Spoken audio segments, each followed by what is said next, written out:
Selamat bergabung dalam ibadah streaming GKPI Padang Bulan Medan. Sesaat lagi, kita akan memulai ibadah pada hari ini. Yang perlu dipersiapkan dalam ibadah ini adalah Alkitab, Kidung Jemaat dan pelengkap Kidung Jemaat, kertas acara, dan persembahan. Kertas acara dapat diperoleh melalui kantor gereja GKPI Padang Bulan, menghubungi penatua di sektor masing-masing, mendownload kertas acara terlebih dahulu pada link yang ada di deskripsi video ini, dan dapat juga dengan mengaktifkan subtitle yang ada pada platform YouTube Anda dengan pilihan bahasa Indonesia. Ibadah akan dimulai sesaat lagi.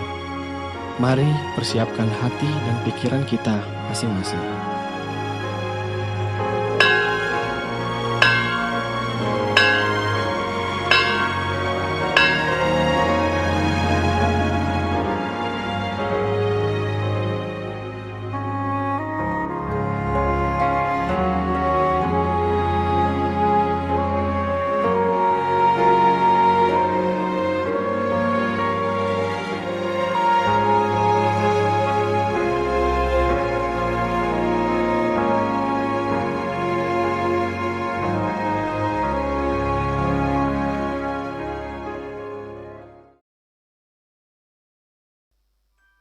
Salam, Bapak Ibu, Saudara-saudara yang kekasih dalam nama Tuhan kita Yesus Kristus.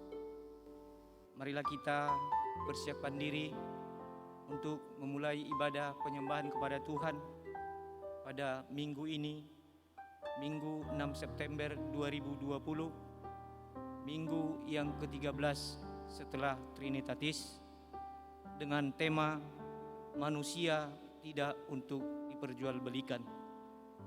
Untuk mempersiapkan hati kita, marilah kita bersaat teduh sejenak.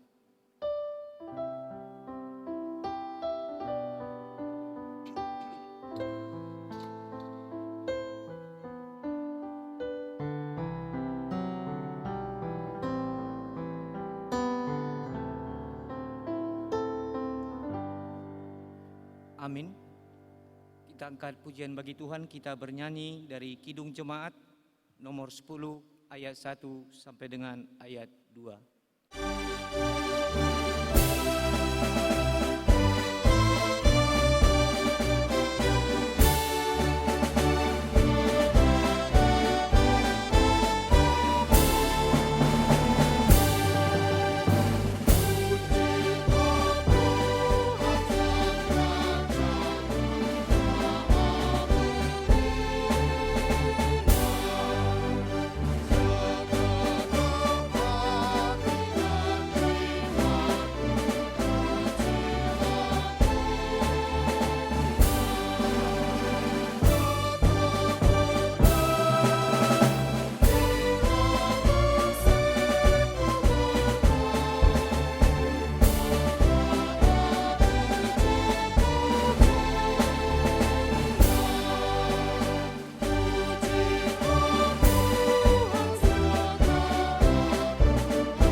Dalam nama Allah Bapa dan nama anaknya Tuhan Yesus Kristus dan nama Roh Kudus Halik langit dan bumi. Amin. Tetapi Allah yang telah mengasihi kita dan yang telah mengutus anaknya sebagai pendamaian dosa-dosa kita. Saudara-saudaraku yang kekasih, jikalau Allah sedemikian mengasihi kita, maka haruslah kita juga saling mengasihi. Haleluya. Haleluya.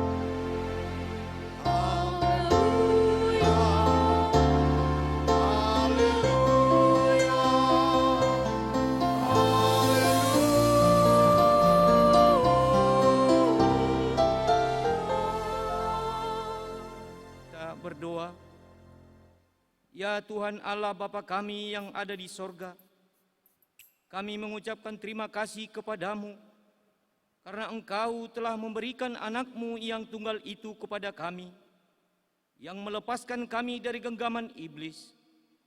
Kami mohon kepadamu, bimbinglah kami dalam firman-Mu, agar kami dikuatkan pada waktu menghadapi bahaya dan penderitaan.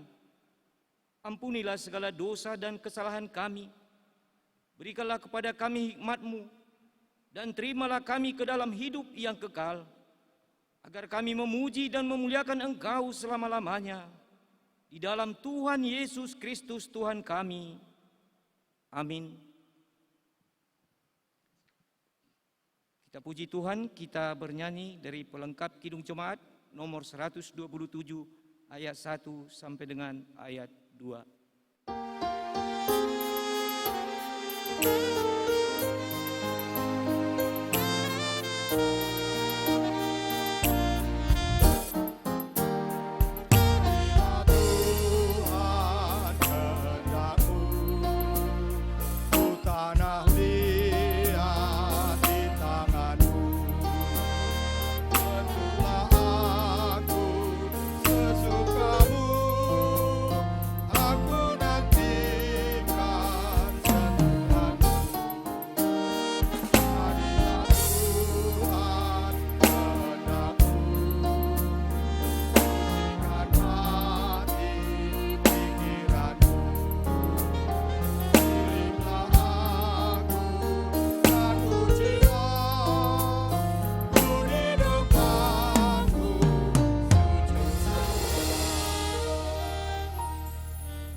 Yang dikasihi Tuhan, firman Tuhan sebagai pendahuluan khotbah pada minggu kita hari ini diambil dari kitab Kejadian pasal yang ke-37, dimulai dari ayat yang ke-23 sampai dengan ayat yang ke-30.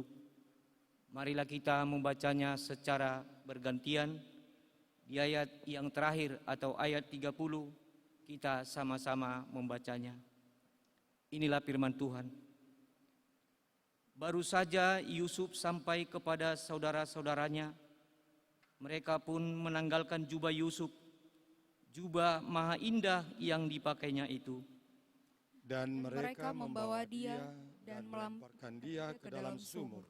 Sumur itu kosong, tidak berair. Kemudian duduklah mereka untuk makan.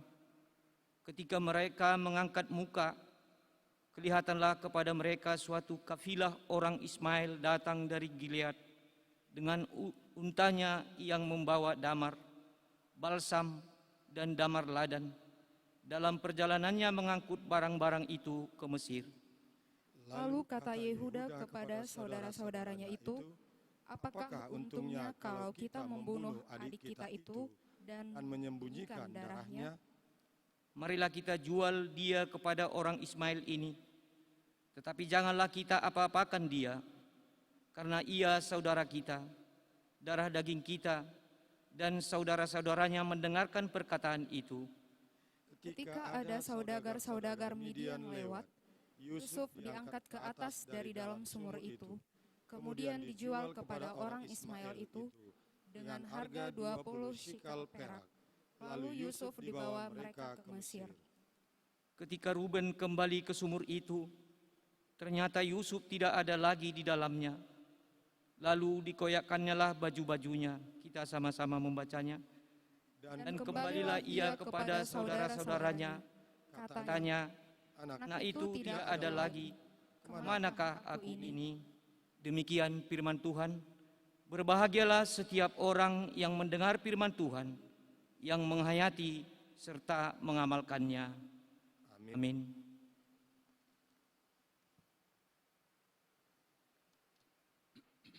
Kita puji Tuhan, kita bernyanyi dari Kidung Jemaat nomor 27 ayat 1 sampai dengan ayat 2.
dikasihi Tuhan, marilah kita sejenak merenungkan segala dosa-dosa pelanggaran kita yang kita lakukan sengaja maupun tidak sengaja, yang dapat melukai hati sesama kita, keluarga, terlebih hati Tuhan kita. Dengan segala kerendahan hati, marilah kita datang ke hadapan Tuhan untuk mengaku dan menyesali segala dosa-dosa kita. Kita bersatu teduh dan berdoa di dalam hati masing-masing.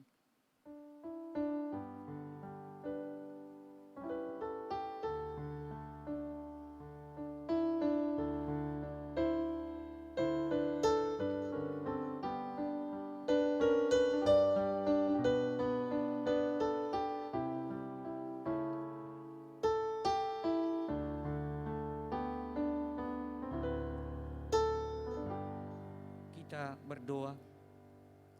Bapa kami yang di sorga yang maha kuasa, kami datang menyembah di hadapan-Mu, menyeru memanggil nama-Mu, karena kami susah dan gelisah oleh karena dosa kami. Dengarlah suara kami dan kasihanilah kami. Ya Yesus Kristus, Anak Allah, Engkau telah datang ke dunia ini menjadi manusia, mati dan bangkit kembali, serta naik ke surga untuk membela dan menyelamatkan kami. Kasihanilah kami dan kuatkanlah iman kami untuk bersyukur kepadamu. Ya Roh Kudus, penghibur orang yang ditimpa duka dan lara, kasihanilah kami, sembuhkanlah segala penyakit dan penderitaan kami oleh karena dosa. Tinggallah beserta dengan kami, agar kami senantiasa merasa bahagia melakukan kehendak-Mu. Dengarlah doa kami ini ya Bapa, Anak dan Roh Kudus. Amin. Janji Tuhan tentang pengampunan dosa-dosa kita. Demikianlah firman Tuhan. Marilah, baiklah kita berperkara, walaupun dosamu merah seperti kermiji, akan menjadi putih seperti salju. Walaupun berwarna merah seperti kain kesumba, akan menjadi putih seperti bulu domba. Segala kemuliaan bagi Allah di tempat yang maha tinggi. Amin. Amin.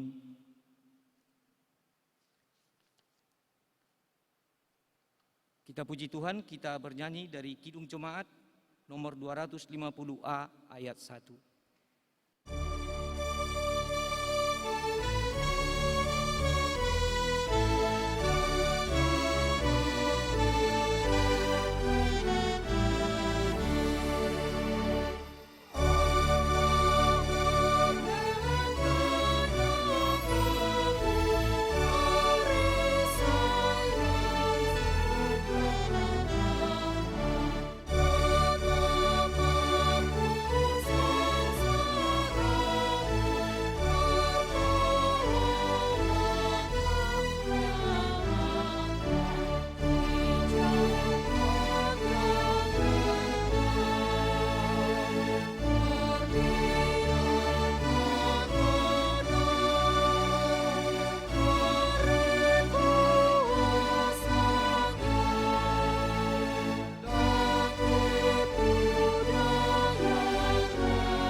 Yang dikasihi Tuhan, marilah kita mendengarkan hukum Tuhan sebagai petunjuk hidup baru pada minggu kita hari ini, yaitu hukum Tuhan yang pertama sampai dengan yang keempat.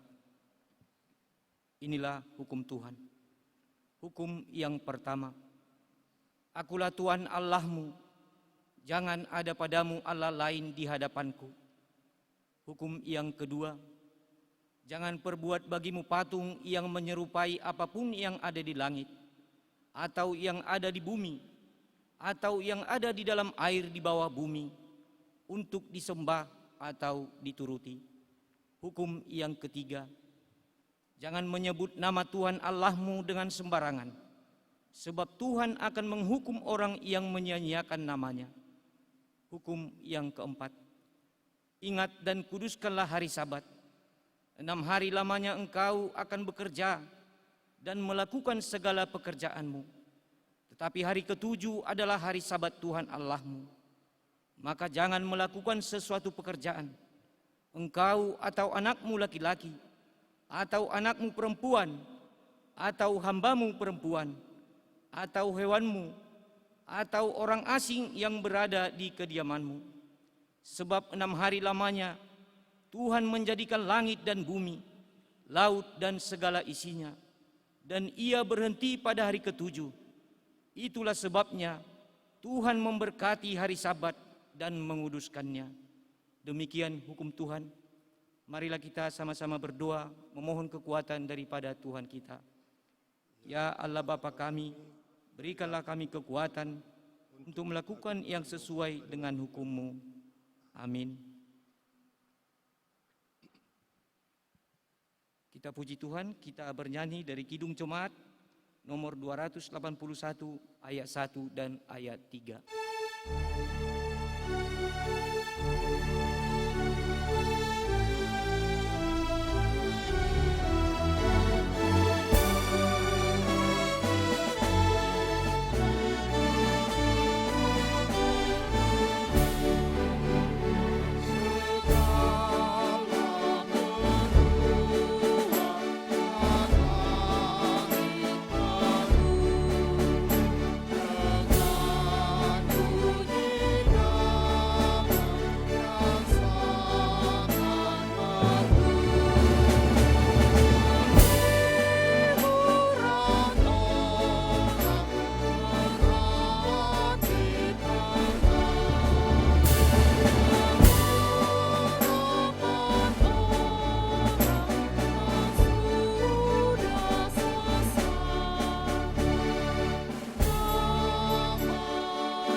Jemaat yang dikasihi Tuhan, marilah kita berikarkan pengakuan iman kita bersama jemaat pada segala abad di seluruh dunia ini.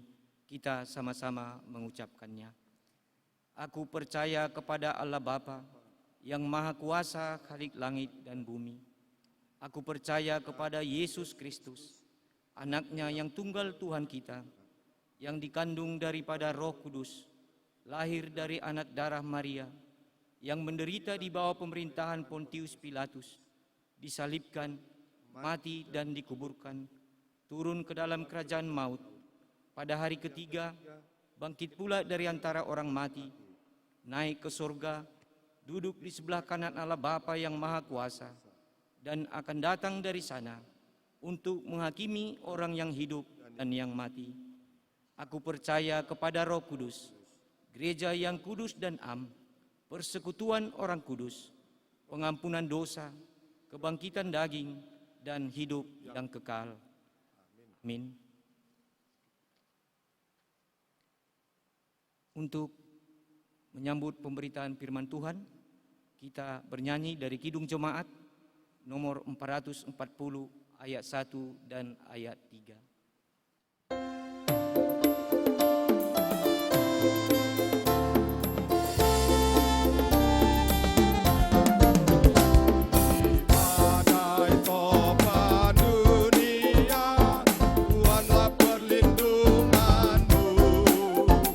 Kendati goncang semesta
Kita berdoa. Damai sejahtera Allah yang melampaui segala akal budi manusia, kiranya menyertai hati dan pikiran saudara dalam Kristus Yesus Tuhan kita. Amin. Mari kita buka Alkitab kita dari Injil Matius pasal 27 ayat 1 sampai 10. Ketika hari mulai siang, semua imam kepala dan tua-tua bangsa Yahudi berkumpul dan mengambil keputusan untuk membunuh Yesus. Mereka membelenggu dia, lalu membawanya dan menyerahkannya kepada Pilatus, wali negeri itu. Pada waktu Yudas yang menyerahkan dia melihat bahwa Yesus telah dijatuhi hukuman mati, menyesallah ia. Lalu ia mengembalikan uang yang 30 perak itu kepada imam-imam kepala dan tua-tua dan berkata, "Aku telah berdosa karena menyerahkan darah orang yang tak bersalah." Tetapi jawab mereka, "Apa urusan kami dengan itu? Itu urusanmu sendiri." Maka ia pun melemparkan uang perak itu ke dalam bait suci, lalu pergi dari situ dan menggantungkan diri. Imam-imam kepala mengambil uang perak itu dan berkata, "Tidak diperbolehkan memasukkan uang ini ke dalam peti persembahan, sebab ini uang darah." Sesudah berunding, mereka membeli dengan uang itu tanah yang disebut tanah tukang periuk untuk dijadikan tempat pekuburan orang asing. Itulah sebabnya tanah itu sampai pada hari ini disebut tanah darah. Dengan demikian genaplah firman yang disampaikan oleh Nabi Yeremia. Mereka menerima 30 uang perak, yaitu harga yang ditetapkan untuk seorang menurut penilaian yang berlaku di antara orang Israel, dan mereka memberikan uang itu untuk tanah tukang periuk, seperti yang dipesankan Tuhan kepadaku. Demikian firman Tuhan. Bapak, Ibu, dan saudara sekalian, nas ini sepertinya sudah terbiasa dalam masa Prapaskah. Tetapi yang diambil dari nas kita adalah mengacu kepada tema, yaitu larangan menjual manusia. Dan tokoh yang diambil adalah Yudas Iskariot yang menjual Yesus.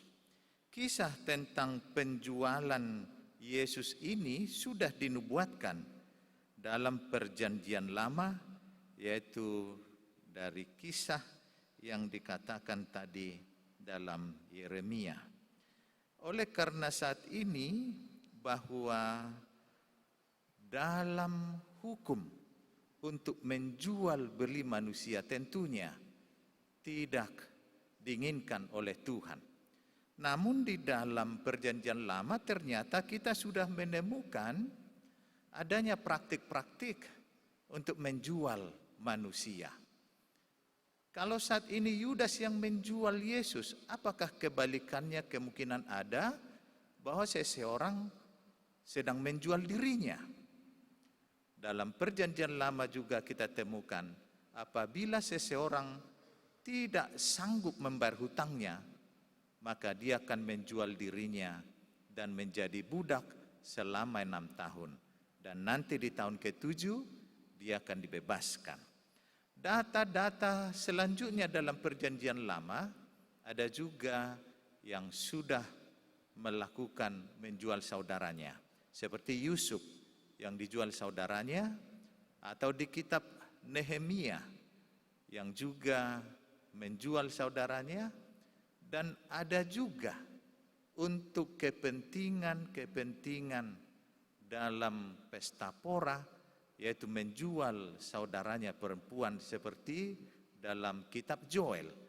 Nah, oleh karena saat ini ada yang bersifat untuk dibeli, tetapi ada juga secara paksaan atau penculikan. Dari semua kisah jual menjual manusia ini, tentu hanya yang memberikan dirinya menjadi budak untuk membayar hutangnya, itu yang diinginkan oleh Tuhan. Dan itu pun adalah praktik bagaimana Tuhan mengasihi budaknya, dan budak sangat tulus melakukan tugas dan tanggung jawabnya. Yesus yang dijual oleh Yudas Iskariot hanya seharga 30 uang perak. Dan sebelumnya kita temukan bahwa sebelum penjualan ada negosiasi. Maka di pasal sebelumnya di Matius 26 ayat 15, Yudas Iskariot yang menemui para imam-imam itu tentang transaksi yang akan dilakukan. Dan disepakatilah nilai jual Yesus seharga 30 uang perak. Kepentingan Yudas tentu berbeda dengan kepentingan para imam-imam itu. Kepentingan Yudas adalah untuk menentukan Yesus menjadi lawan politik dalam kekaisaran Romawi. Tetapi kita tahu bahwa Yesus bukan pemberontak. Malah ajaran Yesus adalah untuk taat kepada pemerintah, baik membayar pajak dan juga menuruti aturan-aturan. Maka Yesus sebenarnya lebih memilih jalan salib, yaitu sebagai korban. Dalam hal ini, keinginan-keinginan para imam-imam itu sangat berbeda, yaitu kematian Yesus. Sebab para imam-imam telah kehilangan popularitasnya. Mereka ditinggalkan orang banyak. Dan karena Yudas Iskariot mengetahui bahwa tidak sesuai dengan alur pikirannya, menyesallah dia. Sebab akhir dari penjualan ini adalah untuk kematian. Dan dia tahu Yesus bukan orang yang bersalah. Apa yang membuat penyesalannya terjadi dan membayar itu? Kemungkinan uang 30 uang perak tadi bukan uang terkecil. Karena tadi kita lihat bahwa uang 30 perak itu sanggup membeli tanah pekuburan. Di mana-mana juga kalau ada disebut tanah pekuburan, itu diperuntukkan untuk puluhan bahkan ratusan yang akan dikubur. Maka uang itu kemungkinan tidaklah sedikit. Namun karena memang latar belakang dari Yudas bukan untuk uang dan dia sangat menyesali, maka uang itu dikembalikan kepada para imam yang dia lemparkan ke bait suci. Dan sampai detik itu juga seolah-olah belum terbalaskan penyesalannya, maka dia menempuh dengan bunuh diri. Ketika Yudas mengambil jalur untuk bunuh diri, bagaimana pandangan tentang keimanan kita? Maka tentu bukan soal doktrin, tetapi adalah alur dari yang diberitahukan oleh Alkitab bahwa bunuh diri itu adalah jalan kebinasaan. Sekalipun itu didorong oleh penyesalan dan tidak menghasilkan pertobatan, tetapi justru kebinasaan. Mari kita lihat data-data di Alkitab bahwa Yudas adalah masuk ke dalam kebinasaan. Misalnya dari Matius 26 ayat 24 dikatakan, adalah lebih baik bagi orang itu sekiranya ia tidak dilahirkan. Kemudian data yang diberi Alkitab tentang Yudas Iskariot di Yohanes 17 ayat 12, bahwa dikatakan di sana mereka atau murid-muridnya adalah digiring untuk keselamatan supaya jangan binasa, kecuali dia yang ditentukan untuk binasa. Kemudian yang ketiga dari Kisah Para Rasul 1 ayat 25, bahwa jelas di sana dikatakan bahwa Yudas meninggalkan kerasulannya dan telah jatuh ke tempat yang wajar baginya, yaitu kebinasaan. Maka semua cara-cara penjualan manusia apakah masih berlangsung sampai saat ini? Beberapa catatan dalam zaman ini justru praktik menjual manusia malah makin marak. Sering kita mendengar penyeludupan antar bangsa ke bangsa, dan itu adalah untuk perbudakan. Apakah menjadi budak seks atau juga budak untuk pekerja keras. Kemudian yang berikut eksploitasi, yaitu memanfaatkan mereka-mereka yang disabilitas.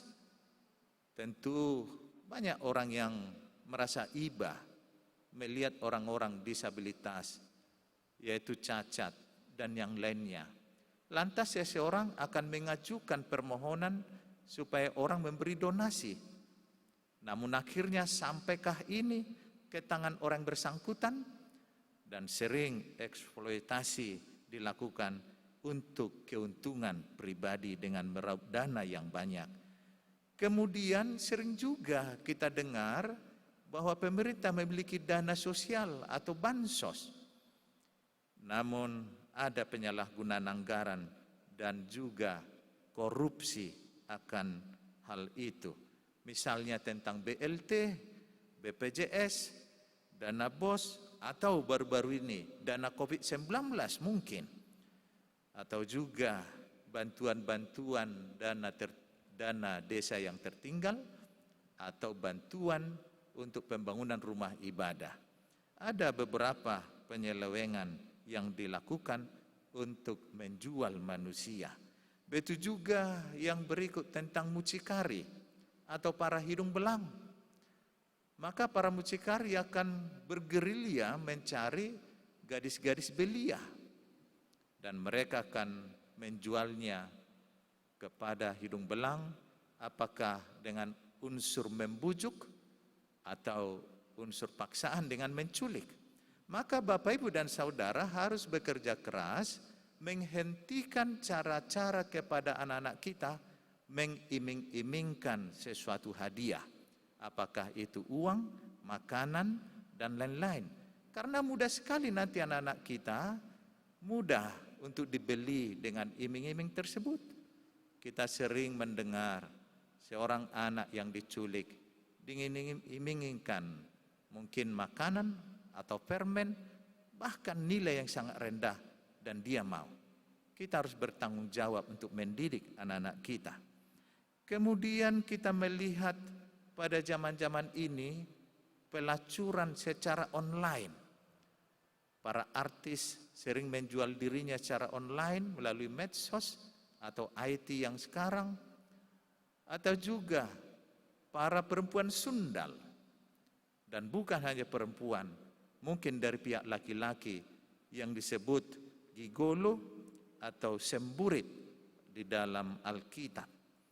Kemudian kita melihat bahwa pelacuran itu biasanya masuk kepada kaum feodal atau mungkin memperlancar bisnis yang akan dikerjakan. Dan kita melihat juga yang sangat tragis, yaitu penjualan organ manusia. Tentu ini hal yang sangat biadab lagi, karena akan membunuh korbannya untuk mengambil organ tubuhnya. Bisa saja mulai bayi hingga sampai yang sudah tua. Apakah Indonesia tinggal diam? Hukum kita tinggal diam? Tentu hukum yang dibangun di Indonesia sudah sangat-sangat benar, bahkan membuat efek jerah. Jika seseorang tertangkap, maka pidana yang akan dilangsungkan minimal itu 3 tahun penjara, maksimal 15 tahun, atau kurungan seumur hidup. Bahkan juga hukuman mati. Dan secara denda itu biasanya dimulai dari 120 juta hingga 600 juta, atau teori memiskinkan dengan menyita semua asetnya. Dan kita tahu bahwa perlu mendukung pemerintah berdoa, sehingga praktik menjual manusia ini tidak akan berlangsung lagi di Indonesia. Maka gereja terpanggil untuk memberitakan kabar baik itu. Bagaimana terdidik warga kita untuk dapat berakar dalam saling mengasihi antar sesama saudaranya. Maka tanggung jawab penuh ada bagi kita semua untuk memberantas perdagangan manusia itu. Kiranya Tuhan tetap melindungi umatnya, sehingga tidak ada lagi satupun umatnya yang terlibat untuk menjual sesamanya, atau bahkan terjebak untuk dijual. Dan kita tahu Tuhan yang Maha Kuasa sanggup melindungi umatnya. Amin, kita berdoa. Terima kasih Bapa, Engkau mengingatkan kami kembali bagaimana kami untuk benar-benar saling mengasihi sesama, tidak mengorbankan sesama demi kepentingan, tidak menjual sesama demi uang. Dan biarlah semua umat-Mu sungguh-sungguh memahami bagaimana kami ini sama di hadapan Tuhan, berharga di hadapan Tuhan, saling menolong, saling melengkapi, saling bahu-membahu untuk dapat melakukan apa yang Kau inginkan. Kiranya negara kami, kiranya semua pemimpin-pemimpin di negara kami, baik juga yang menjalankan hukum begitu tegas dan adil, akan menjerat orang-orang secara kriminalis telah mencelakai sesamanya. Dalam Kristus Yesus kami berdoa dan mengucap syukur. Amin. Kita bernyanyi.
Mazmur 50 ayat 14.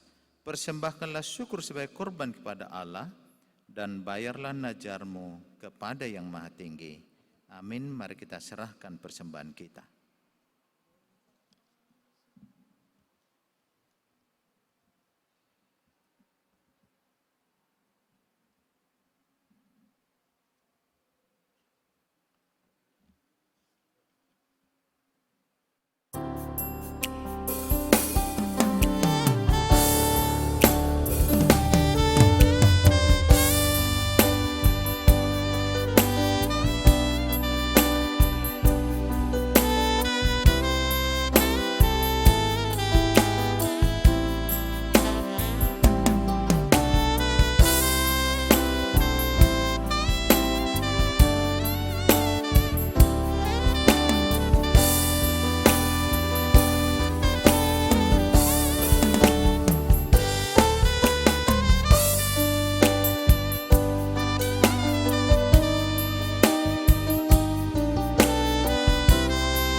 Kita berdoa.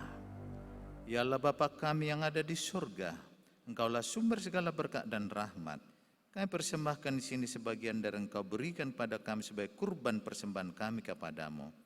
Adapun yang kami persembahkan ini adalah yang kami terima daripadamu. Karena siapakah kami sehingga dapat memberi kepadamu? Kasihanilah kami, terimalah kurban persembahan kami ini menjadi dupa yang harum di hadapan-Mu. Berkati dan peliharalah agar kami menggunakan persembahan ini untuk kejayaan kerajaan-Mu tengah gereja-Mu di seluruh dunia ini. Bukalah hati kami dengan Roh-Mu yang kudus itu, agar kami senantiasa mengucapkan terima kasih padamu. Dalam nama Yesus Kristus Tuhan kami. Amin.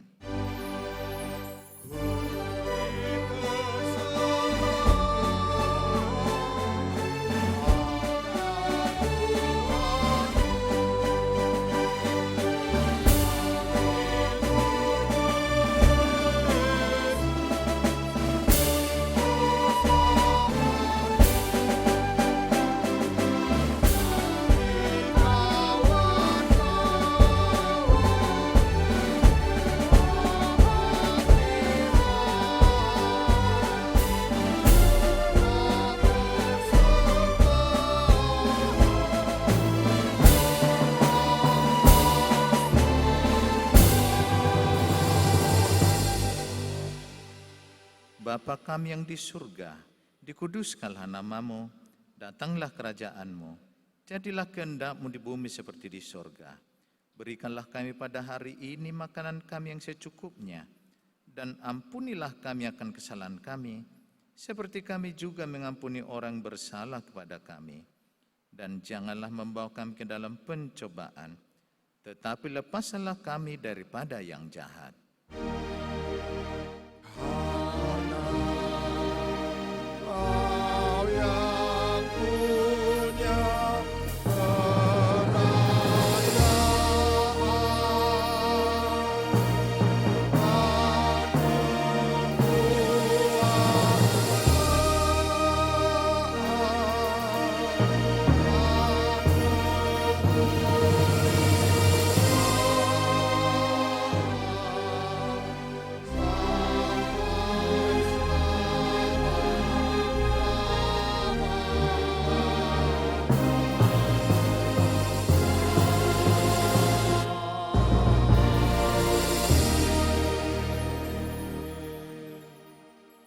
Terimalah berkat Tuhan. Tuhan memberkati engkau dan melindungi engkau. Tuhan menyinari engkau dengan wajah-Nya dan memberi engkau kasih karunia. Tuhan menghadapkan wajah-Nya kepadamu dan memberi engkau damai sejahtera. Amin. Amin.